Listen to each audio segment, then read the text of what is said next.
ഒരിക്കൽ ദൈവം യോന എന്ന പ്രവാചകനോട് പറഞ്ഞു, നിനവെ എന്ന പട്ടണത്തിലേക്ക് പോയി അതിനെതിരായി പ്രസംഗിക്കുവാൻ. നിനവയിലെ ജനങ്ങൾ മഹാദുഷ്ടന്മാരും ദൈവത്തെ അനുസരിക്കാത്തവരുമായിരുന്നു. എന്നാൽ യോന ദൈവത്തിന്റെ വാക്ക് അനുസരിക്കാതെ നിനവയ്ക്കെതിരെയുള്ള പട്ടണത്തിലേക്ക് പോയി. കപ്പൽ മാർഗ്ഗം യാത്ര ചെയ്യുമ്പോൾ കടലിൽ വളരെ കൊടുങ്കാറ്റും ക്ഷോഭവും ഉണ്ടായിട്ട് കപ്പൽ മുങ്ങാറായി. ഈ സമയം കപ്പലിന്റെ അടിത്തട്ടിൽ വിശ്രമിക്കുകയായിരുന്നു യോന. കപ്പലിലെ ആൾക്കാർ ഇത് ആര് മൂലം സംഭവിച്ചുവെന്ന് തമ്മിൽ പറഞ്ഞു. യോന അപ്പോൾ പറഞ്ഞു, ഇത് താൻ മൂലമാണ് സംഭവിച്ചതെന്നും താൻ ദൈവത്തിന്റെ വാക്ക് അനുസരിക്കാതിരുന്നതാണ് അതിന് കാരണമെന്നും പറഞ്ഞു. തന്നെ കടലിലേക്ക് വലിച്ചെറിയുവാൻ അവരോട് ആവശ്യപ്പെട്ടു. അവർ ആദ്യം വിസമ്മതിച്ചുവെങ്കിലും പിന്നീട് യോനയെ കടലിലേക്ക് എറിഞ്ഞു.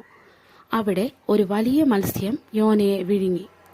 3 രാവും പകലും യോന മത്സ്യത്തിന്റെ വയറ്റിൽ കിടന്നുകൊണ്ട് ദൈവത്തോട് പ്രാർത്ഥിച്ചു. തന്റെ തെറ്റുകളെ ക്ഷമിക്കുവാൻ വേണ്ടിയിട്ട് പറഞ്ഞു.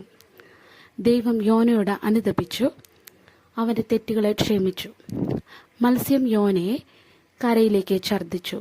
അതിനുശേഷം യോന നിനവയിലേക്ക് പോയി അതിനെതിരായി പ്രസംഗിച്ചു. അവിടുത്തെ ജനങ്ങൾ മാനസാന്തരപ്പെട്ട് ദൈവത്തിങ്കിലേക്ക് തിരിഞ്ഞു.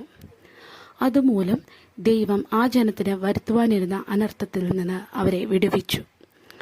ഇത് യോനയ്ക്ക് ഇഷ്ടമില്ലായിരുന്നു.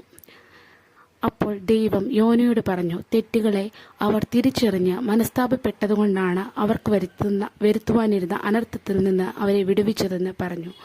എനിക്ക് എല്ലാവരോടും കരുണയുണ്ടെന്നും ഓർപ്പിച്ചു. നമ്മുടെ തെറ്റുകളെയും നമ്മൾ ഏറ്റുപറയുന്നുവെങ്കിൽ ദൈവം ക്ഷമിക്കും. Thank you.